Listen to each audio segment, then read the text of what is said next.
Welcome to Chat Tsunami.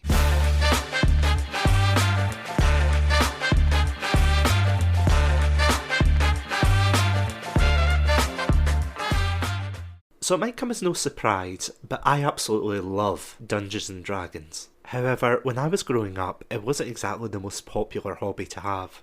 Usually when I heard about Dungeons and Dragons, it was always a punchline for either a nerdy character on TV or just overall someone with no social life. Of course, nowadays, thanks to shows like Critical Role, the game has never been more popular. But for me, my journey into the world of Dungeons and Dragons was quite a peculiar one. So for context, I used to live away from home when I went to university. And when I came home to visit during the weekends, I had a couple of friends here who I would meet up with.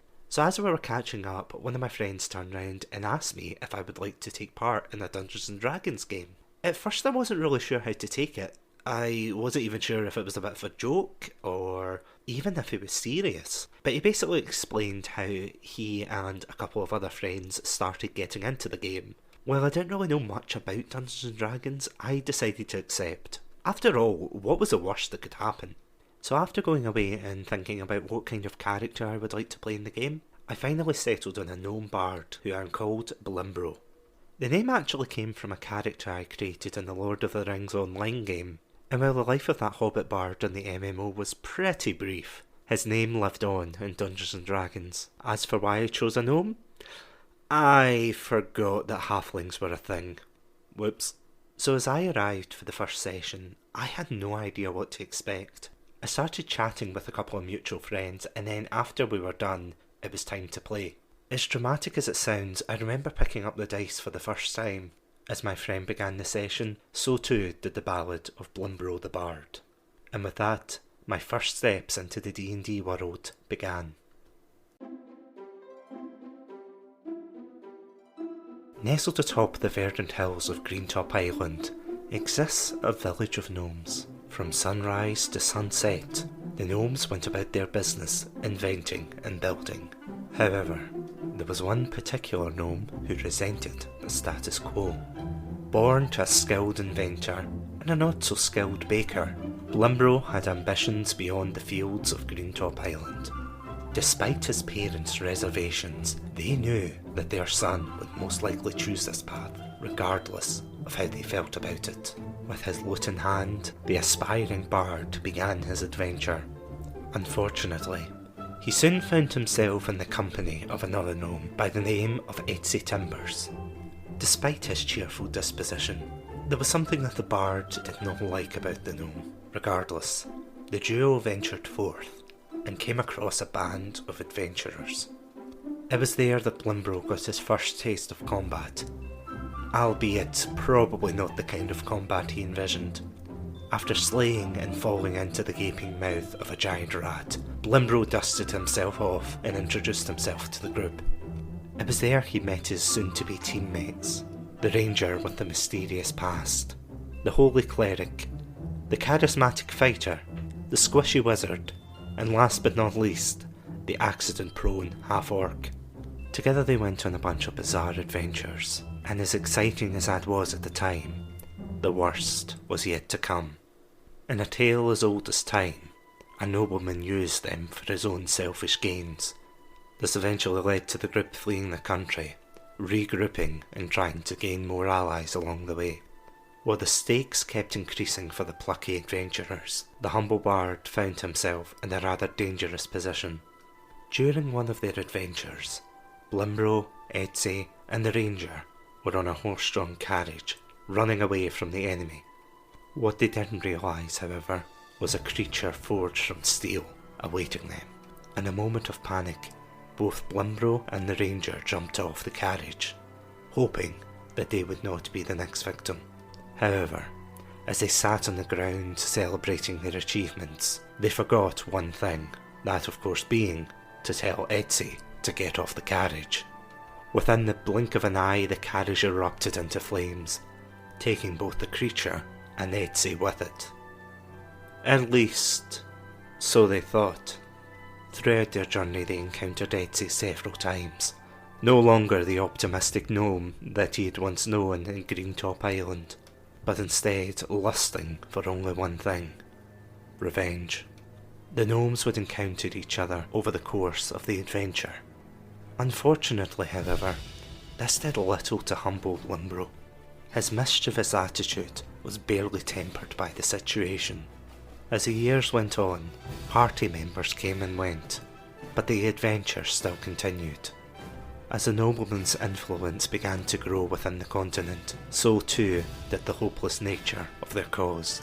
Alas, they still continued to recruit people to their cause, ranging from dwarves and dragonborns to even a mysterious tabaxi. And while their methods were a little, shall we say, unorthodox, no more was this apparent than with the Bard.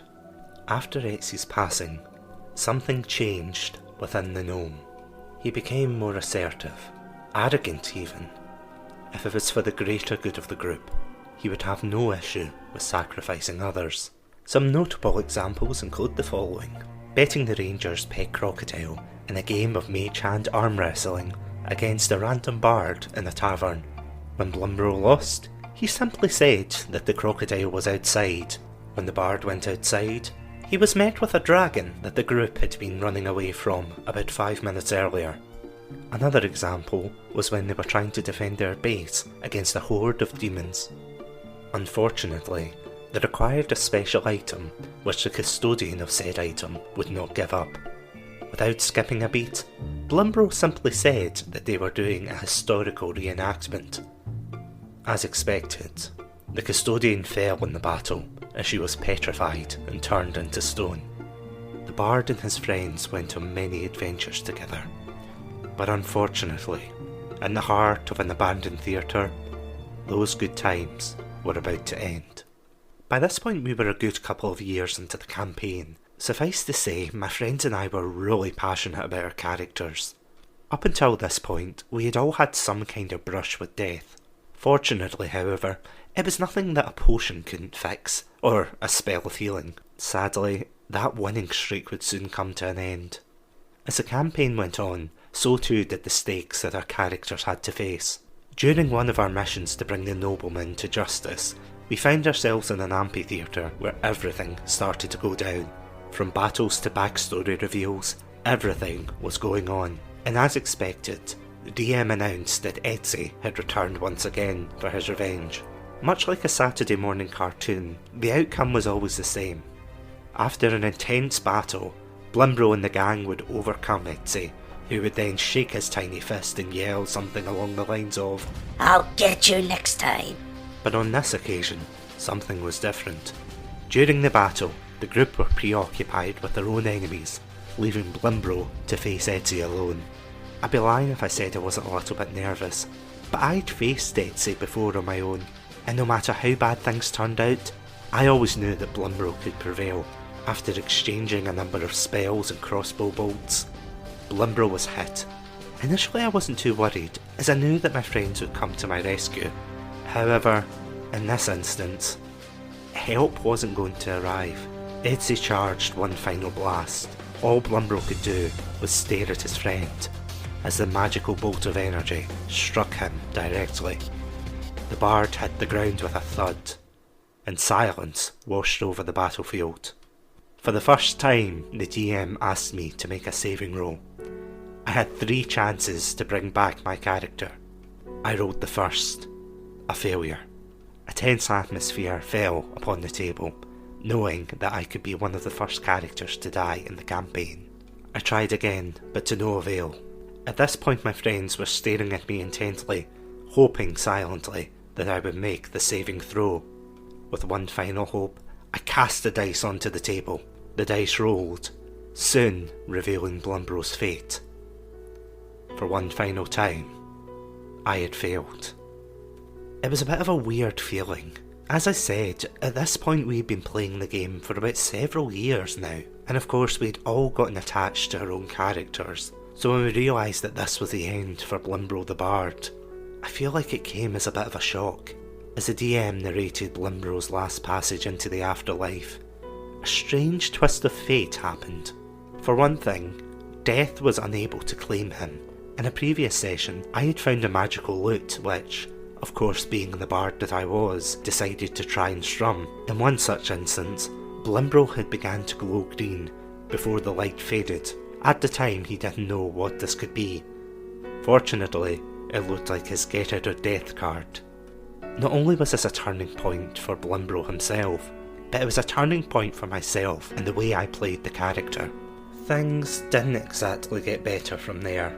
For one thing, the nobleman had finally seized the power he was looking for. On top of that, a death curse had been cast onto the land, only affecting those who had already died. Blimbro was no longer jovial, and his physical and mental state began to worsen. The party had their own concerns, worried that they were going into a battle they couldn't win. By this point we had reached the 4-year mark of our campaign, and as silly as it sounds, I was getting really attached to my character. In the last couple of sessions leading up to the finale, I did everything I could to keep my bard safe. But in the end, I knew his death was approaching fast. Perhaps I'll talk about the battle more in detail sometime. The long and short of it was, after scaling a dangerous tower and being aided by the ghost of Etsy, we soon came face to face with the nobleman and all his might. Despite throwing everything we had at him, the platforms beneath us began to crumble, and we plummeted down to the earth. After another twist of fate, the adventurers managed to get the upper hand and defeat the nobleman once and for all. I'm not gonna lie, it was a bit of a bittersweet feeling. On the one hand, we had done exactly what we had set out to do, that of course being stopping the nobleman from enacting his evil plans. However, on the other hand, it meant that our 4-year session was now coming to a close. So you might be wondering to yourself, what does a fictional gnome bard have to do with my enjoyment of Dungeons & Dragons? Well, in some ways, I felt as if I could relate to Blimbro. During those 4 years that I played Dungeons & Dragons with my friends, there were a lot of highs and lows. But no matter how bad things got, I knew I could escape into the world of D&D, even just for a couple of hours with friends. And much like Blimbro, D&D gave me the opportunity to not only meet new people, but create new friendships, which are still lasting to this day. Even 2 years on, we still make references to the campaign. Heck, it even inspired me to run my own game, which lasted pretty well until the pandemic hit. So hopefully one day we can get back to that. And as cheesy as it sounds, what began as a simple tale of a bard trying to make his name across the land turned into a tale of friendship and never giving up. And although it was a little sad leaving the character behind, I don't regret playing the game one bit. I could speak for ages about the twists and turns of that campaign, as well as some of Blimbro's more questionable exploits, but those stories are for another day. As for what happened to Blimbro, well, after the fall of the nobleman, the land has gone back to some kind of normality. Many gathered in taverns to hear about the heroic deeds of the adventurers. Unfortunately for Blimbro the Bard, many chose not to believe him, as the story seemed rather unrealistic, for lack of a better word. But this time, as the bard swung his lute onto his back and walked out the tavern, he did so with a smile, and not one of anger.